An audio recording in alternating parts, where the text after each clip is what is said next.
Welcome to So You Want to Be a Real Estate Agent. Are you evaluating your career in real estate? Feel like you're ready for a fresh start? Or ready to take your career to the next level? This is your podcast.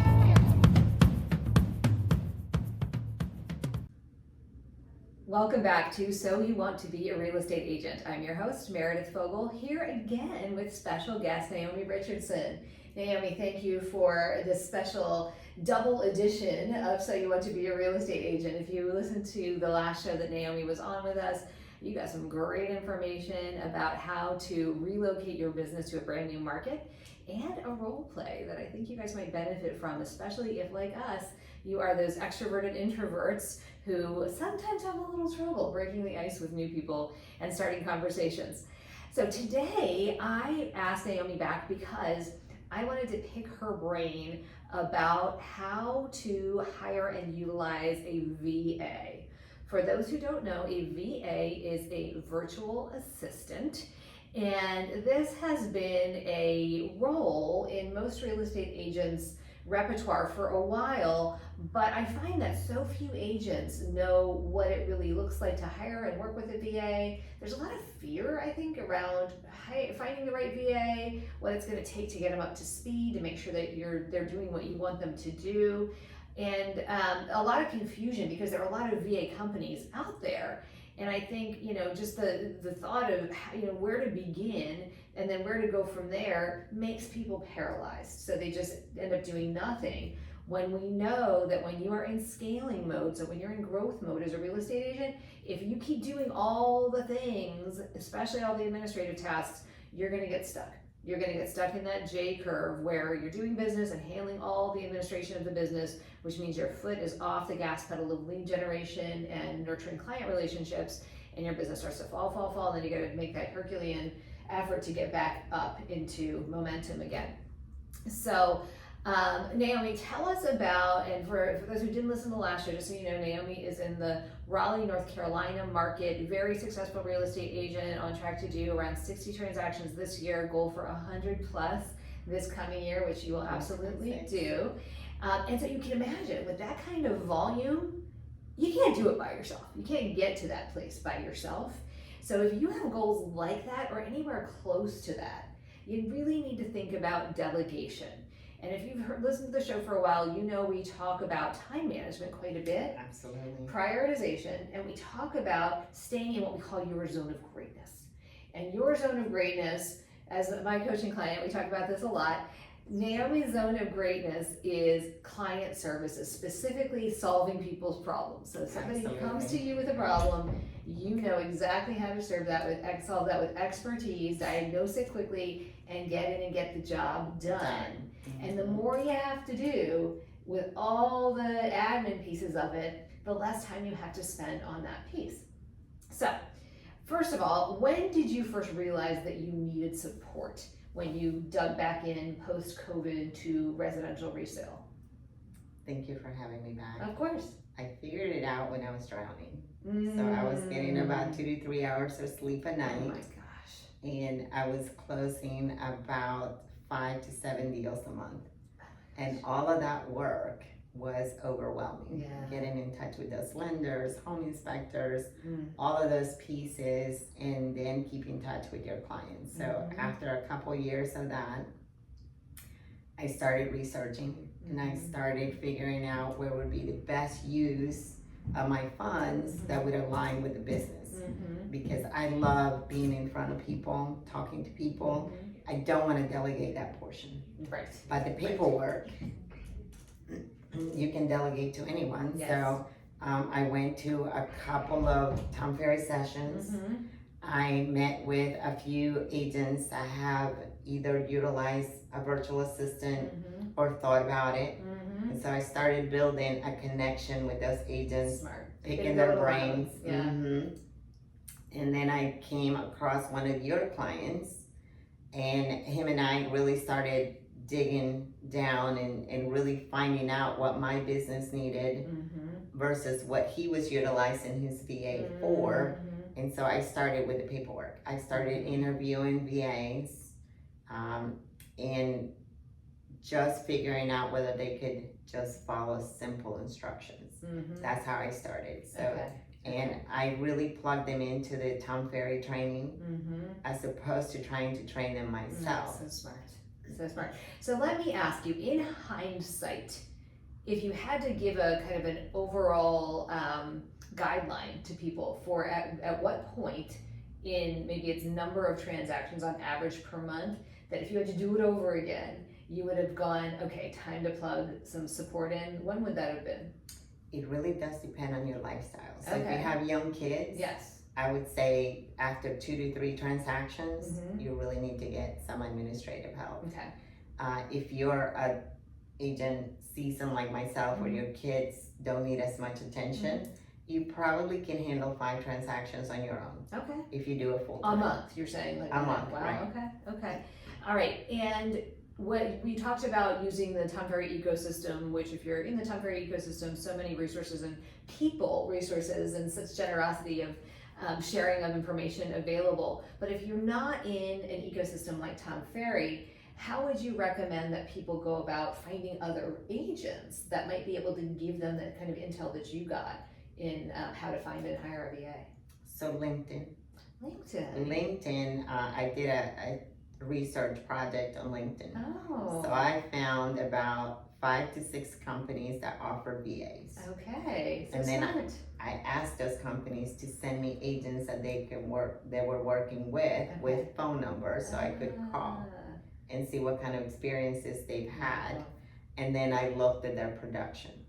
Excellent. And I looked at where they were to whether or not I would know if they were a real agent that they were sending me, and if they were doing the volume that allowed them to move from that. So LinkedIn was very helpful. Smart. ChatGPT nowadays is very helpful. True. Yes. So you can do a search, you can build a plan, and a whole lot of other host of things for research purposes. Yeah.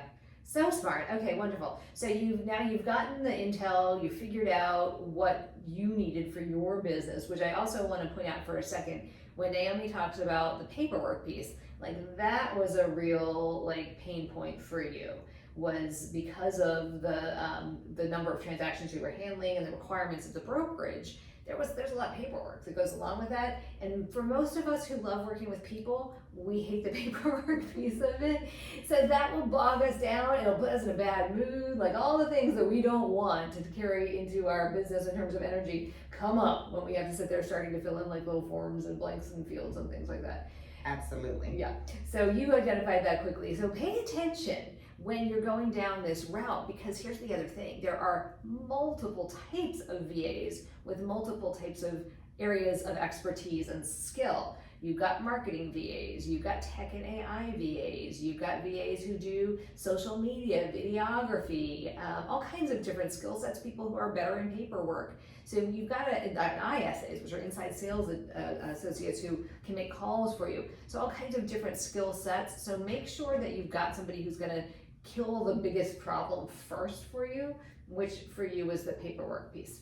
Okay, so now you know what you need, and you've vetted various VA companies, and you've done some research to make sure that the people that the VAs are serving are real agents and they're successful and they're at least doing the volume you're doing, so you know the VA is capable. What do you do next?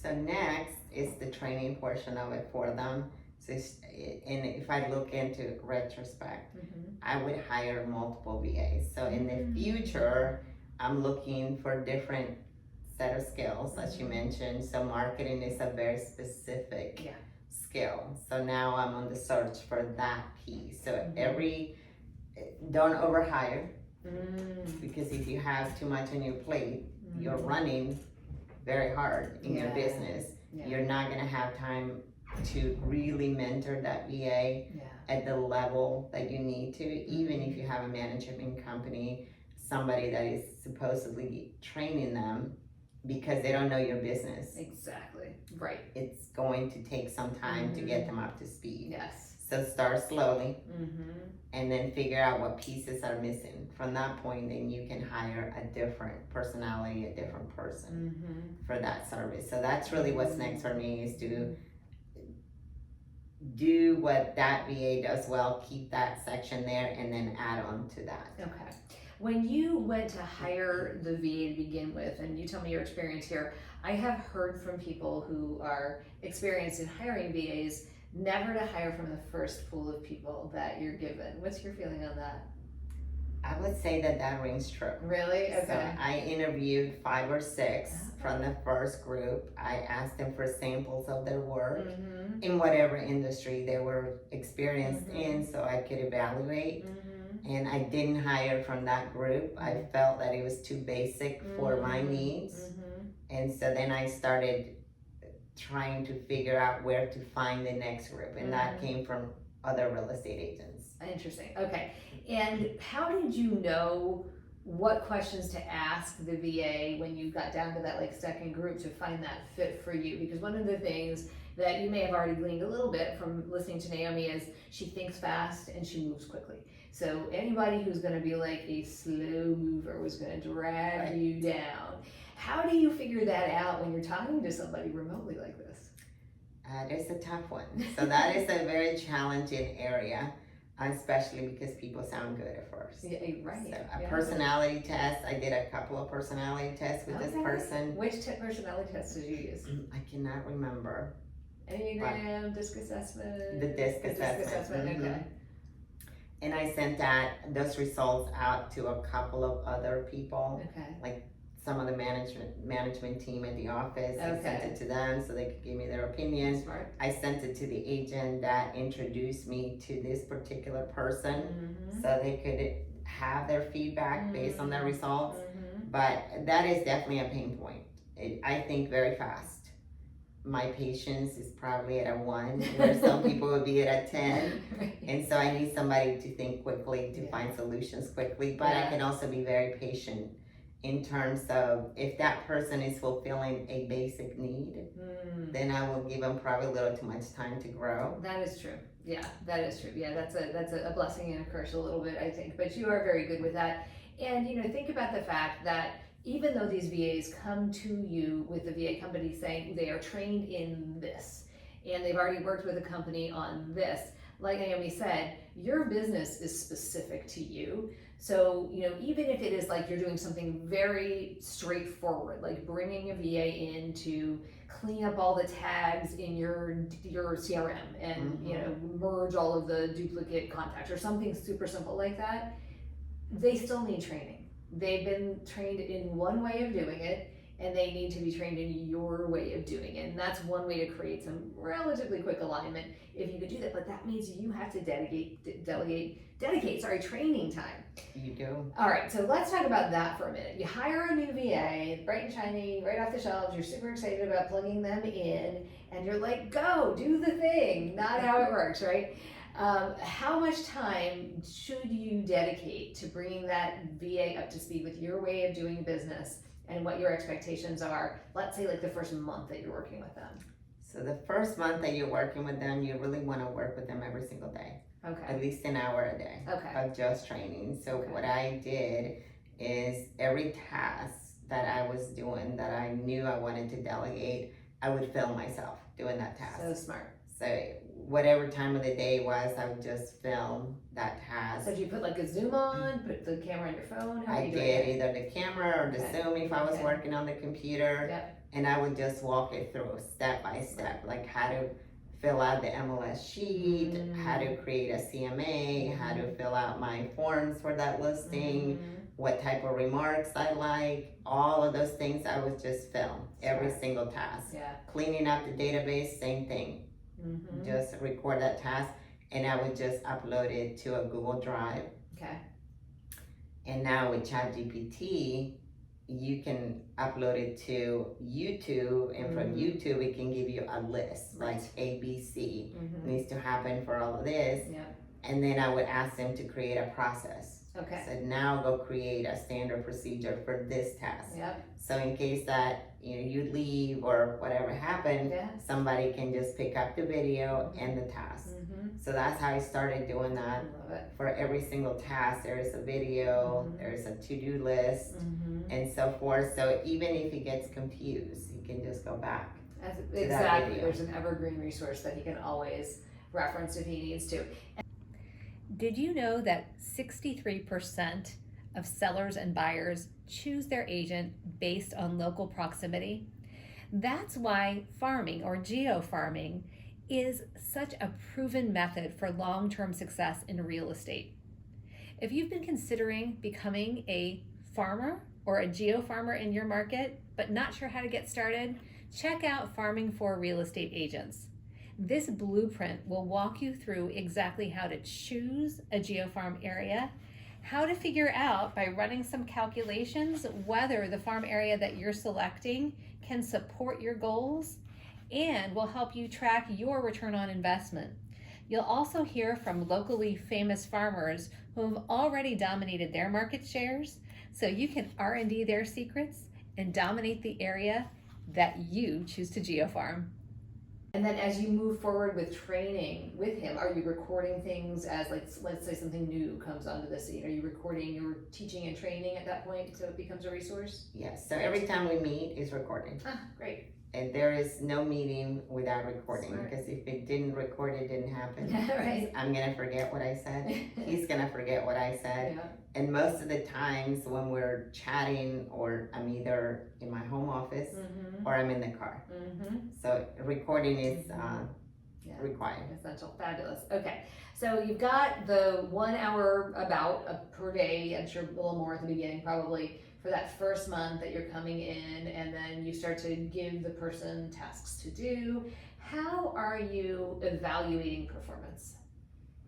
That's a tough one as well. I really had to dial it back because I think so fast, and I normally learn tasks really easily and don't have a challenge of learning new things. Right. I had to dial it back and figure out what that person really is good at, and whether or not that is financially viable for me.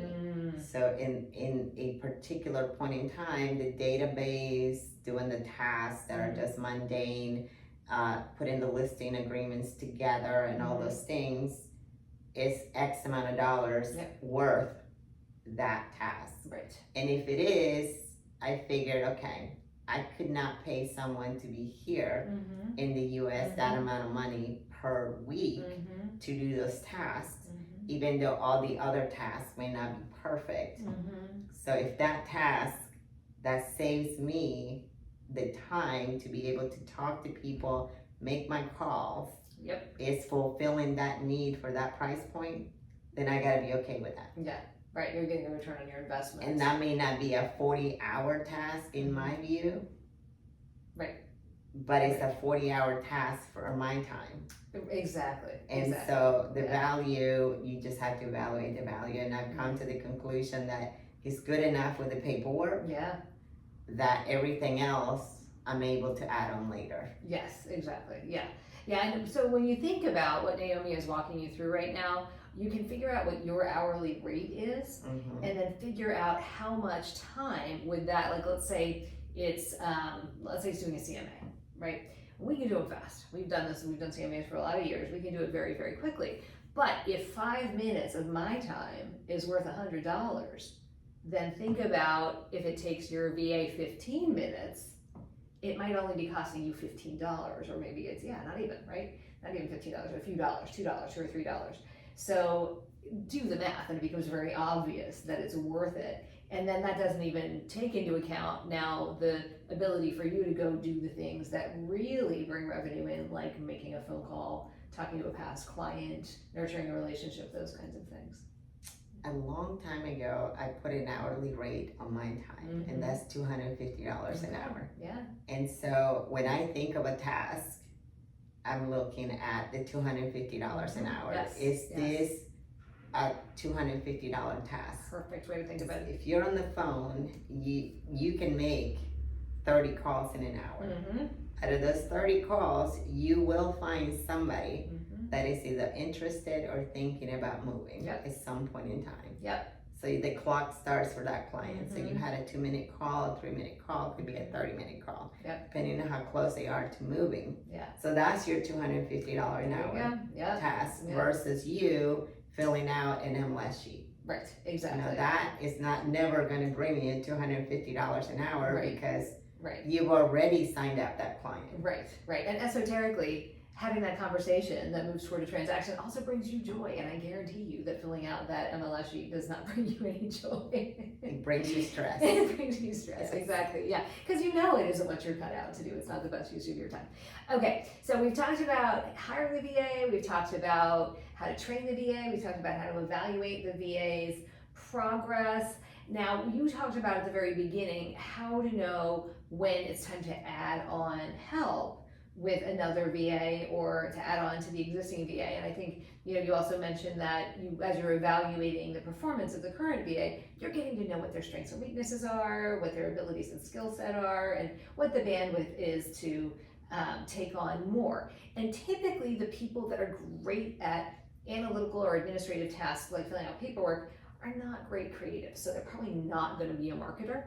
So there is probably going to be, if that's what you want next, another round of hiring of a person. So given what you know now, and if let's say it is a marketing VA that you want to bring on next, what's the process going to look like for you? So I've already started the process. Okay. I am constantly interviewing VAs. Okay.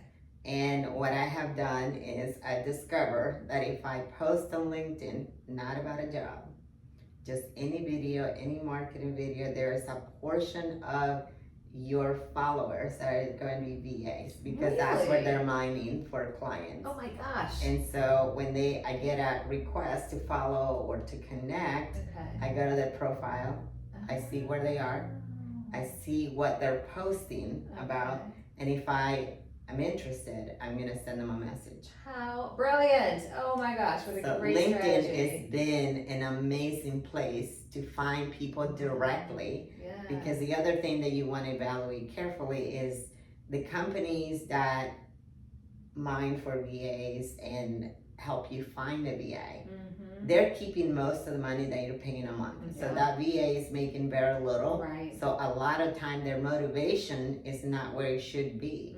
So I much rather have my own VA where they're getting all of the money or most of the money and they're happier.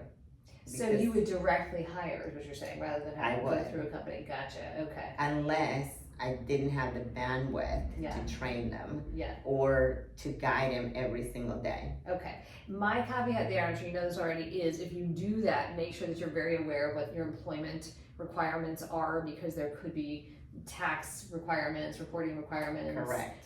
Even insurance requirements, things like that, that you need to be really aware of depending on where you are and where the VA you're hiring is located as well. Okay, so I love that tip about LinkedIn. That is something that I think so few real estate agents utilize as a platform efficiently and or effectively, I guess I should say, and certainly not efficiently, but it is a place to be looking for resources. And I also think it's a great place to market and connect with professionals too. It's like an online networking platform. So if you haven't checked out LinkedIn, check out LinkedIn for sure. Let me ask you another question, because I get this one a lot.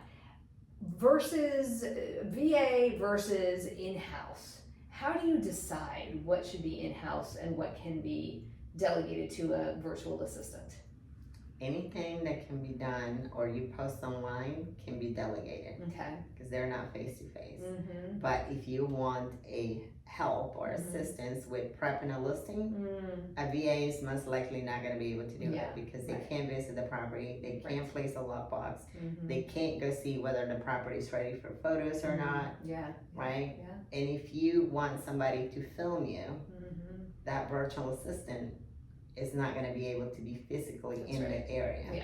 If you want to farm an area, and that VA is going to have no concept of what you're doing, even if they go online. So those are the nuances that you gotta figure out whether or not that person needs to be physically in your market or not. Yeah, very, very true. Yeah, so this is, especially if it's a VA from another country that is a different system of tracking geography, like they don't use counties, for example, or they don't use zip codes, for example, that can create some confusion. So again, if you're going to utilize for that reason, you've got to be prepared to do some extra training and explanation and some extra layers of supervision around that as they're developing that strategy for you.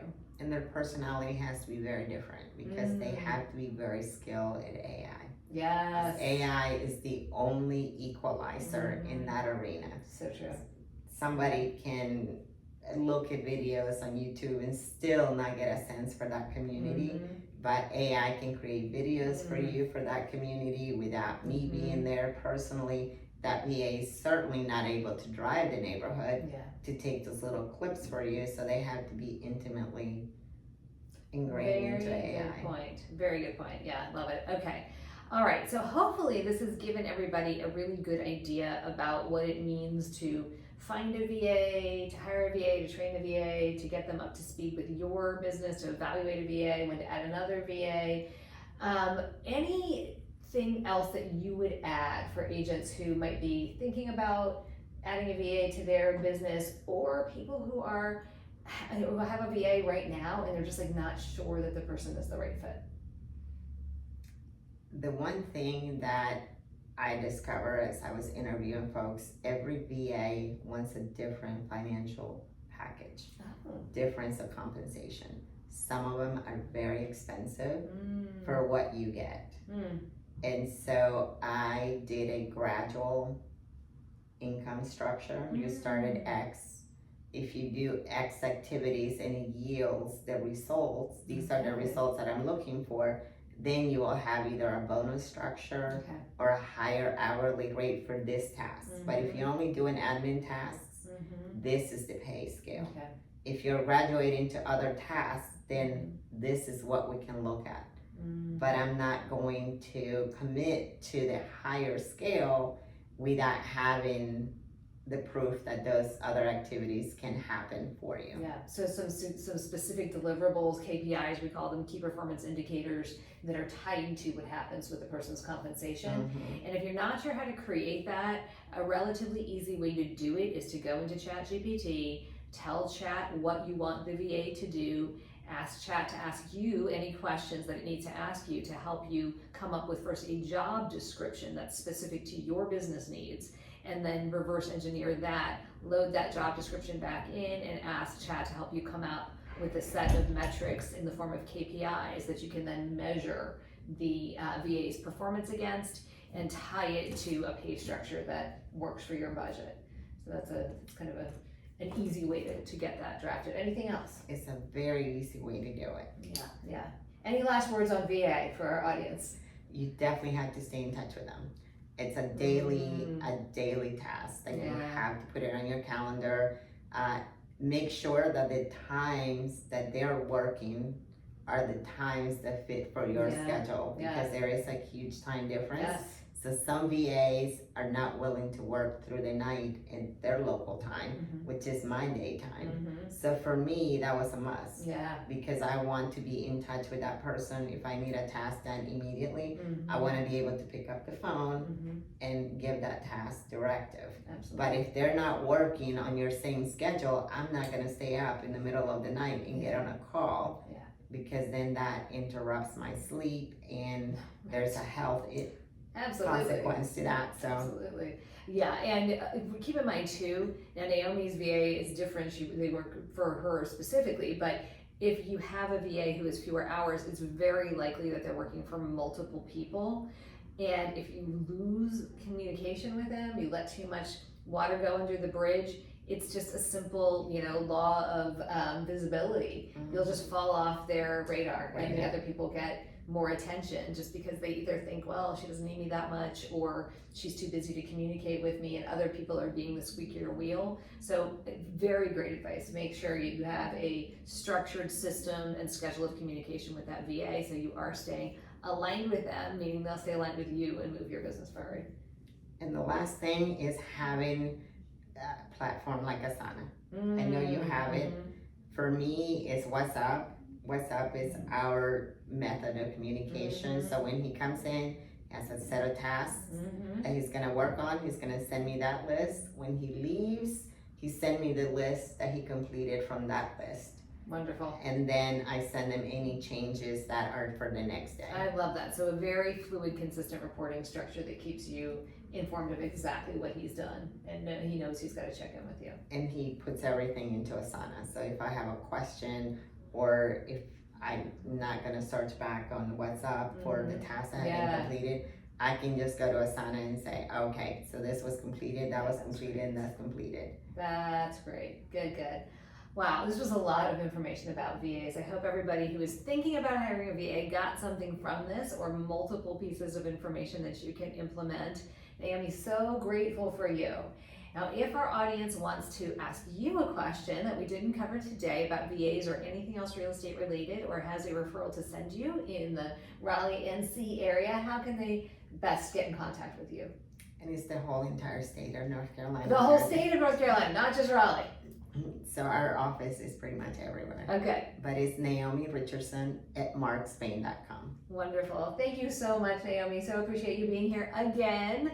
If you guys have appreciated what you heard today, if you would leave us a review or a rating on the platform on which you are listening. If you're watching on YouTube, please subscribe to our show so you can see our new episodes as they are published.